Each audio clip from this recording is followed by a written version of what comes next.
bago tayo mag-secret file, ay ilike mo muna ang video na to at mag-subscribe na sa aming YouTube channel. Don't forget to click the notification bell para hindi ka nahuhuli sa latest episode ng DJ Rocky's Secret Files.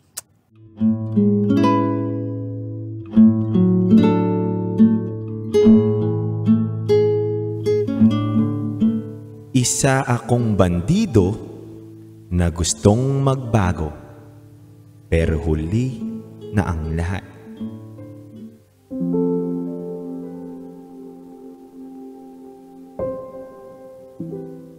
Hi DJ Rocky, DJ Jello. Matagal na po akong nakatutok sa inyo. Itago nyo na lang po ko sa pangalang Virgie. At ito ang aking Secret File. 43 years old na po ako now. Pero ang pangyayari na ito ay 20 years ago na. Pero tila sariwa pa rin ang mga sugat sa aking puso. Itong kwento ko na gustong iparating sa lahat ay kwento ito ng asawa ko at ng pamilya namin. DJ Rocky, DJ Jello, isang ex-con po ang asawa ko. 19 years old nang nakulong siya sa Muntinlupa. Sa patong-patong na kaso at isa na doon ang bank robbery. Hindi ko po pwedeng itago na doon ko din po siya talaga nakilala. Doon po na buo ang aming pagkakaibigan. DJ Rocky, DJ Jello, sa kulungan po nag-umpisa ang aming love story. Dumadalaw lang po ako noon sa tito ko na nakakulong at biglang pinakilala siya sa akin.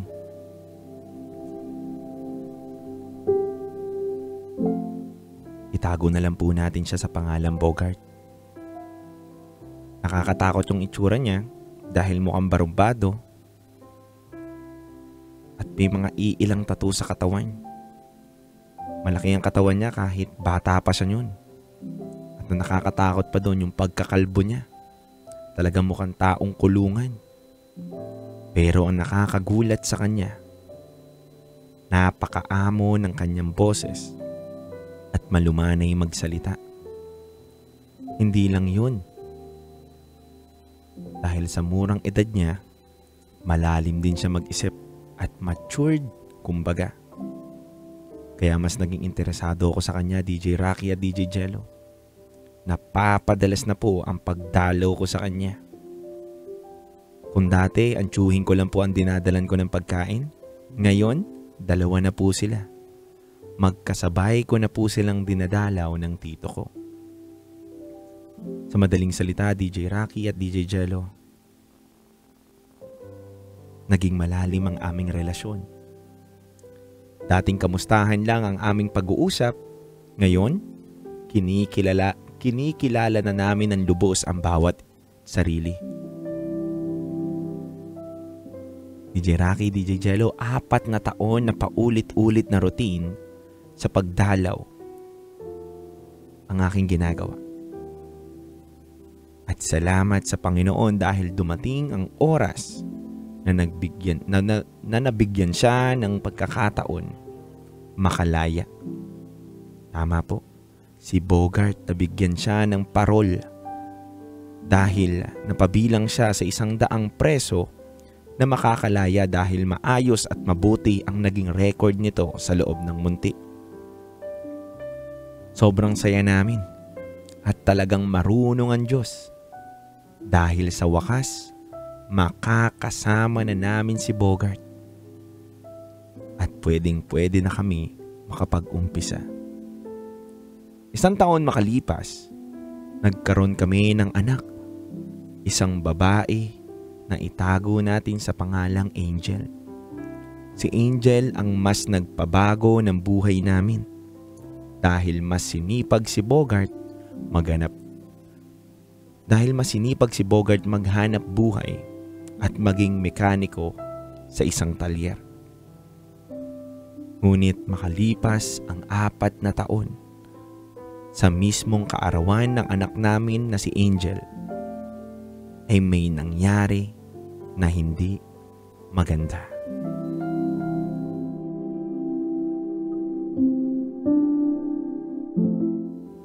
Nasugod namin si Angel sa ospital dahil nahimatay siya. At nalaman namin DJ Rocky at DJ Jello na may sakit po pala siya sa dugo. At malala na ito. Meron po siyang leukemia.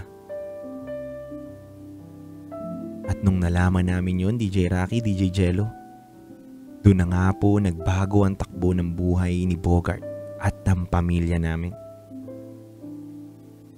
Doon ko na po nakita si Bogart na nag-iiba na po ng kilos. Dahil sa sobrang pagkabalisa at wala nang maisip kung kani-kanino na lumalapit para sa anak namin. Doon ko rin po nakita na si Bogart ay parang nagmamakaawa na sa mismong boss niya sa talyer. Napahiramin muna siya at wag na lang siyang pasahurin para lang madugtungan ang buhay ng anak niya. Ngunit sobra-sobra na rin kasi natulong ng boss niya sa ilang taon na may sakit ang anak namin. At doon na rin nga po nagpasya si Bogart na sumali muli sa lakad ng mga kaibigan niya. Ang napag-usapan nila, may isang lakad daw. May isang lakad daw sila ng mga tropa niya. Isang transaksyon lang daw yon na malakihan ng hatian. Pero DJ Rocky, DJ Jello, pinigilan ko siya that time. Ang sabi ko sa kanya, kung ibibigay sa atin ng Diyos na mawala ang anak natin, tanggapin natin. Huwag ka lang gumawa muli ng masama. Pero ang sabi niya, hindi totoo ang himala. Wala po akong nagawa, DJ Rocky, DJ Jello. Naghintay ako ng 24 oras kasabay ng pagbabantay ko sa anak ko. Sa madaling salita, walang Bogart ang nag-update sa akin. Walang bumalik sa ospital na asawa ko. At nalaman ko na lang sa 3 araw namin na napaghanap.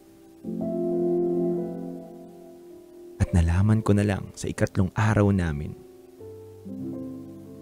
na paghahanap ay patay na po si Bogart. Ang pagkakalam namin, ginamit siyang palit ulo sa isang transaksyon. Ginawa siyang pain.